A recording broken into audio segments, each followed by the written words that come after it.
first, thank you so much for doing this interview with me. Right off the top, how does it feel having this great documentary as part of Hot Docs? It's a great honor, and I would love to be there. And I'm so sorry that I can't go there because of the movie I'm shooting now. No, it's completely understandable. I'm just thrilled that we have something like this Zoom so we can have a chance to talk. Just so folks know, I'm speaking from Toronto. Of course, we're Hot Docs is. Where are you speaking from, sir? I'm speaking from Norway, from a small town called Røros. Wow. I have to ask, how is the weather there right now? Because right now, believe it or not, we're starting to get a little bit of snow flurries. It's cold here. Okay, this is spring is coming here. Snow is vanishing, but we still have enough snow to do to shoot the movie. Well, you know what? I want to get into this right now. This is one of the most fascinating films I have ever had a chance to see. And I don't want to give too much away because I want you to talk about this. But what a. I was thinking about this when it comes to perspective. Okay? Because when somebody can say something is amazing towards somebody saying that it's not, and we're talking about the exact same thing, you kind of sit back and you go, wow, who's really the expert on this? And this thing just goes on so many levels. So let's get to this. What is this documentary called, and what is it about? Like I said, fascinating. Yeah, this images of the Nordic drama is about art and the passion that it can evoke in people, and especially not only good things but also bad things like hate.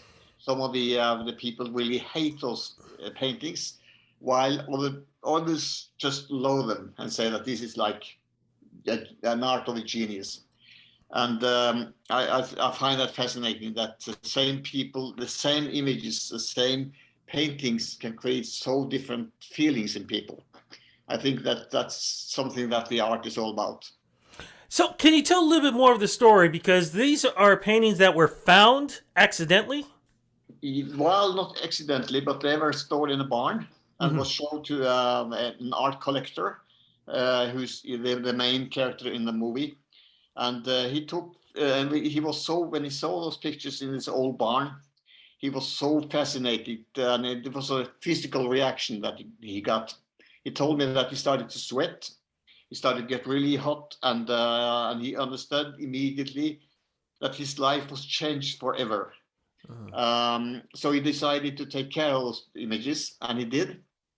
And then because he's an art collector, and he felt that these are the part of a Norwegian heritage, he wanted to give some of the half of the pictures as a gift to the National Museum of Norway.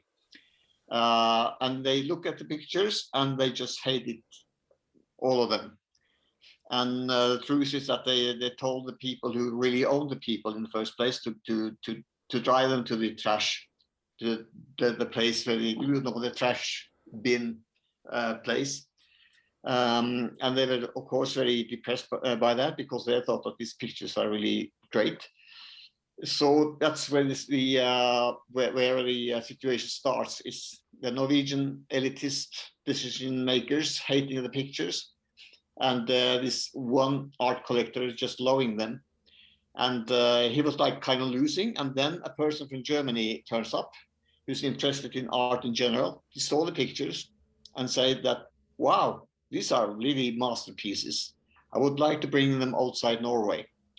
And that was like, kind of like the gift from heaven. So he took those pictures from Norway and took them to Italy. And there was a great exhibition in Palazzo Te and Venice. And it became a great success. And that provoked the Norwegian decision makers really hard. So that's when the battle starts and the quarrel. Yeah, and this is where we go back to what I said in the beginning perspective, because this is such a representation, not just film, but in general manners of people and judgment, and how somebody could see something one way in art, in somebody, in anything, and how somebody else can see something else. This is really about judgment and emotion. Exactly. Yeah. That's what it's all about. Yeah. It's it. How did you actually get part of all of this? How did you get stumbled on? If I use the term stumbled upon this story. No, I was at that time I was working with a horror movie, and there was an exhibition in Austria in Vienna about that was called Edvard Munch and Das Unheimliche. Unheimlich is a German word for uncanny or something uncomfortable. And I was interested in how do they make these uncomfortable pictures? Goya, Klimt, Edvard Munch. And suddenly in that exhibition, I could see two paintings of a Norwegian artist I didn't know. I never heard his name. And I asked the people running the exhibition, who is this guy?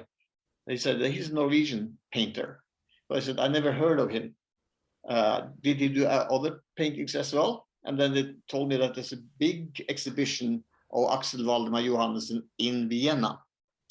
And I went to that exhibition, and these paintings are really big, like 2 meter high, really big. And I was like, really, I was shocked because they were, I didn't see nice pictures. I could see pictures that were staring back at me, and I was kind of feeling really uncomfortable. Like when I see a good, like when I see Shining, Shining, the big horror movie. It was like I was a bit scared, and that's interesting. So I asked them how did they get hold of these pictures, and they gave me the number to Håkon Meren, who's the main character in the movie, and I contacted him, and then he told me the story of those images, how they ended up in Austria, the most prestigious museum in Austria for the exhibition.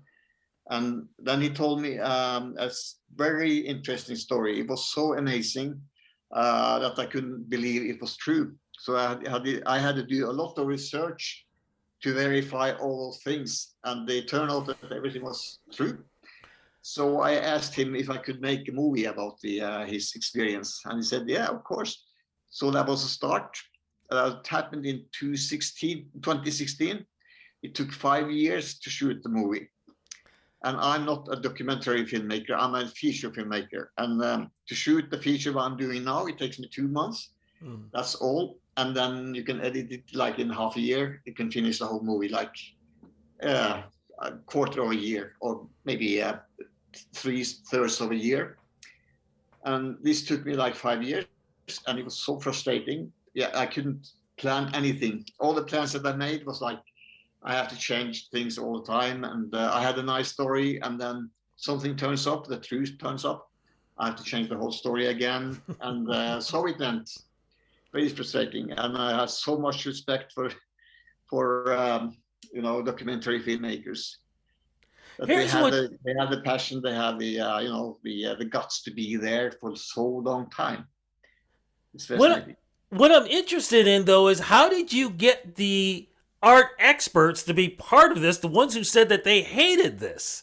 I would have assumed that they would have said, no, we don't want anything to do with this, especially in a small way. They were kind of embarrassed because the rest of the world is saying, this is amazing, while they're going, throw it in the garbage. Yeah, that was a bit of a problem because they said no all the time. So I had to be there like for 3 years and ask, and finally, okay, I think they were pissed on me and the whole project, and they just wanted to finish the whole thing. I think that was the reason why they took part in the movie. Do they feel bad about it? I mean, because from what I seen, it seems like they're just like, nope, we're gonna stick to our guns. It's horrible. It was nasty, and it deserved to be in the garbage. I'm not the biggest fan.